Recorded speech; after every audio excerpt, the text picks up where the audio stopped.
talked about a frog and some snakes. Now we're on to the reptiles with legs. We're on to the geckos. So we have here a leopard gecko. And this is a pretty cool kind of pet. Who is this a good pet for? So I think leopard geckos are good for everybody, but especially for kids. Easy to feed, easy to handle. My son has his own pet leopard gecko, so I definitely enjoy them as a great pet for most reptile keepers. And so this guy here, he's probably about 6 inches, maybe 4 to 6 inches long. How big do they get? Max size is going to be almost about 9 inches long, so they can get a little bit longer on that, a little bit girthy that way, so they'll have a nice little bulky size to them. So again, just big enough that a kid can handle them, but not too large that it's going to be too much for them or require too large of a cage overall. Is there any special thing we need to know about handling a leopard gecko safely? The biggest thing is just making sure that you always have a firm spot for them to go to. They can't fly, they don't jump very well. They are a terrestrial animal, and technically they're what we call fossorial. It's a fun little word. It means that they dig down into the ground. Oh, wow. And so they don't like to be up too high. So don't hold them up anywhere where they're going to get scared, things like that. But just make sure they've always got a firm, place to go to. Got it. And what's the deal with geckos and the detachable tail? So it's a big defense mechanism for them. So these guys don't want to bite you. They don't want to interact in a fight with you. So rather than doing all of those things, if a predator was to come to attack them, they bite the tail detaches, it keeps wiggling while they get to run and move away and go to safety. And is that true of all geckos? Basically every gecko species can do that. And for all gecko species except for one, they'll grow back their tail. We'll talk about that one species later, the crested gecko, but basically for every other gecko species, they're going to regrow that tail. It won't look quite the same as the original tail that they had, but they'll grow back a new tail. Got it. And so if I have this thing as a pet and it were to try to jump out of my hands and I grab it and the tail comes off, how big a deal is that? Nothing to worry about. We just want to make sure that the tail spot stays clean. It was their natural defense, their way to stay safe. It's not bothering them at all. Got it. But we're trying to use your collar as a cape. Yeah, I see that. So, but we shouldn't pull his tail off. We should never do anything like that. No, we never want to induce them to pull their to drop their tail. We want to just let them live naturally. Got it. Okay, cool. All right, so then you said that they're a fossorial type of reptile, so they dig down into the ground. Yeah, so they like to live down in little caves and things like that. So we're generally speaking going to set up a little bit more of a terrestrial style of a cage where we've got more floor space for them to be able to go on, and then just utilize different caves and such to allow them places to be able to hide and to be able to kind of replicate what they would do in nature. Got it. Okay. And what is their native temperature? What sort of temperature are we trying to replicate in their habitat? So these guys were looking for the low 90s. They come from basically the Middle East, Pakistan, that kind of an area. So it's going to get warm, but they don't go into the really hot areas. Again, they're going to be down in the caves, so they're going to be protected from those really hot temperatures. So somewhere right in that low 90s, upper 80s is going to be a perfectly fine temperature. So do they bask or not actually? Not a real basker on them, not a real heavy basker. They'll come out looking for bugs during the early morning and nighttime hours. Okay. So a little bit more of that nocturnal species. Again, we're going to throw out another fun word. They're called crepuscular. Crepuscular means dusk and dawn hunters rather than nocturnal or diurnal. So they do that kind of morning and night hunting, which is again one of the reasons I think they're great pets for kids. Kids are generally home early in the morning before they go to school, at night when they get done with school, before they go to bed and stuff. That's when these guys are awake. So it's a perfect timing to be able to match up with kids. That's cool. And then so let's talk about the setup and then we can talk about the food. Sure. So this is a 10-gallon tank. Is this the good size tank for a leopard gecko? This is a great tank to start them out in. As they get bigger, a lot of people will look to go to a larger tank, go to 20-gallon long, even bigger, give them plenty of space to be able to roam. Again, be able to create some enrichment by giving them a multitude of hiding areas in there.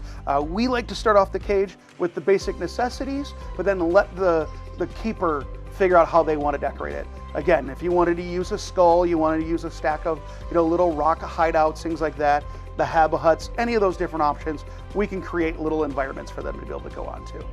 Got it.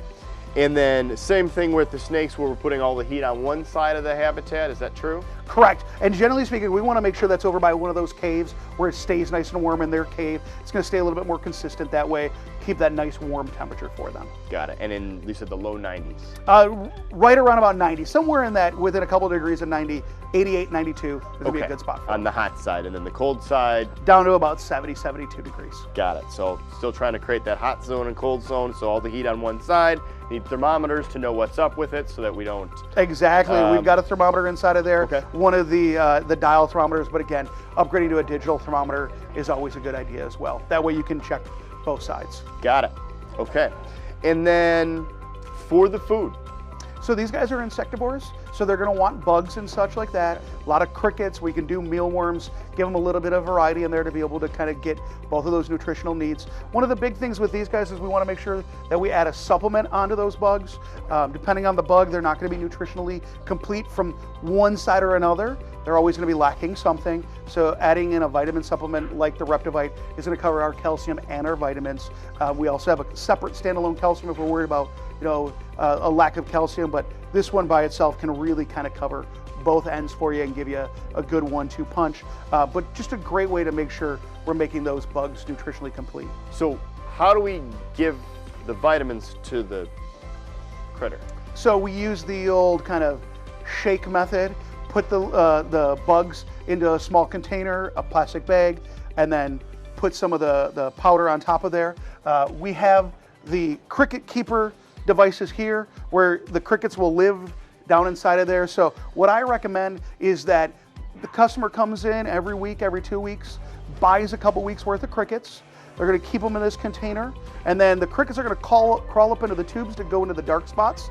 You're able to pull that tube out, dump those into a plastic bag or a little plastic tub, shake a little bit of the vitamins on there, give them a simple white coating onto it, and then you feed them to the gecko. I see. Got it. And so what do we have to do? I guess this is a separate topic almost, but with the bugs themselves, if I've got 2 weeks worth of, a week or two worth of bugs in there, what do I got to do for the bugs to make them as nutritious as they should be for these? So we want to make sure that they've got plenty of food for the crickets as well. We don't want to feed an empty-bodied, bug, with no nutrition to our geckos. So there's little feeding dishes inside of there. Okay. We can put a little bit of food inside of there. There are some cricket foods, that work really nice. That'll not only give the crickets their nutritional needs, but also the humidity to it. So it works real well to be able to add that food inside of there. But just keep them real nice and fed. And then every time you get a new container worth of crickets, make sure you clean the container out. The crickets are going to go to the bathroom inside of there, and that ammonia is going to build up and could kill your crickets, and they don't last as long. So keep this nice and clean, keep the bugs nice and fed, and you're going to be in a happy spot. Got it. Okay. And then... And I was just going to say, great idea to keep the crickets on hand, because ideally we want to feed these guys every other day. We want to make sure we're feeding them usually at least every other day. Some of the people will choose to feed even smaller meals daily. Perfectly fine, just making sure that they get plenty of food going into the geckos. So for this size gecko here, how many crickets are we feeding a gecko this size? So every other day, I would be looking to feed them about 6 crickets at a feeding. Okay. We want to make sure that they're eating for about 5 minutes at most. If you notice that you feed them 6 crickets and he has them done in a minute, you might want to throw another 6 crickets in there. Help keep them going, that kind of a thing. So 5 minutes worth of feeding, you said? About 5 minutes worth of feeding. If it takes him a little bit of time to hunt, or he's getting a little bit sluggish in his hunting, we can pull back on it. But let him hunt for about 5 minutes with those crickets. Mealworms we can put into a small little dish inside of there and let them graze on the mealworms for those nutritional needs. One of the nice things, if you're going to be gone for a couple of days and you have to skip one of those feedings for every other day, use that mealworm as a substitute, leave them in the dish, let them eat them as needed. Got it. Okay. All right, so then how do we give these guys water? So we're going to use a water dish inside of there. The kit comes both with that feeding dish that we talked about that works well for the mealworms, as well as the water dish inside of there. Okay. So we're going to use that little simple water dish inside of there. Okay. Got it. And what other care requirements do we have for a leopard gecko? So these guys come from, like I said, the Middle East, basically desert cave dwellers. So we've got the sand inside of there. They're going to go to the bathroom on top of that sand that replicates the nature. We're just going to use a little sifter, some way to kind of strain that out like you would with cat litter, just to keep it nice and clean. One of the fun little things that I've learned about leopard geckos, and I've kept them for over 20 years now, is that they like to go to the bathroom near their water dish. I always like to think that they're thinking the water's carrying away their bathroom waste. So they usually, in my experience, will go to the bathroom near there. So simply remove the water dish, clean up around that as you see them going to the bathroom. You're gonna keep that cage nice and tidy for them. Got it. Cool. So this is a good pet for a lot of people then. Great pet for a lot of people. Like I said, I've been keeping them for over 20 years. My son has them, he enjoys them as his pets now. Great, easy to handle, but also easy to deal with if you do need to go away for a couple of days, because you can do that mealworm kind of substitute and leave options in there for them. Great, cool. Anything else we need to know about a leopard gecko? These guys here live for about 20 to 25 years. Oh, wow. You know, they can be a little bit of that heartier style that way. They also come in a wide range of color varieties. What we've got there is what we would call kind of the high yellow variety. There really are no normals anymore. We bred all the colors into them, so they're all brighter than what we used to see coming out 20, 30 years ago. But they have albinos, they have all different color varieties of these guys now as well. Can you have more than one? Can they live together? They can get a little bit stressful living together. Okay. Best way to be able to kind of test that is you want to get two young ones that are about the same size, introduce them together, but then you want to just keep a good eye on them to make sure that they're not, you know, harming each other or worrying each other. Usually two females work best together when we're trying to do that. Problem there is babies aren't the easiest to tell if they're boys or girls. I was going to say, how do you tell a boy from a girl? Yep. The males are going to have what we call pores at the base of the tail, two little bulges that you'll be able to see down there. Females won't have those bulges. Got it. But at this size, we probably can't tell? At that size, they're going to be just a little too young still to be able to tell. Got it. So it's a guessing game. So if you were to get two, you kind of have to have a plan for, if this doesn't work, we need to be able to separate them. Be prepared that you might have to look at doing that second cage. And it's not as though they're highly social and need a friend. Not at all. Not at all. They don't need each other. Some tolerate a little bit better than others. So safe plan is always go with one, but if you're going to do two, best to start too young and then observe them to see what their attitudes towards each other are. Got it. Great. Well, thank you so much. So this is the care of a leopard gecko. If you have any questions about leopard geckos or other reptiles, please come into the store and ask for a pet counselor.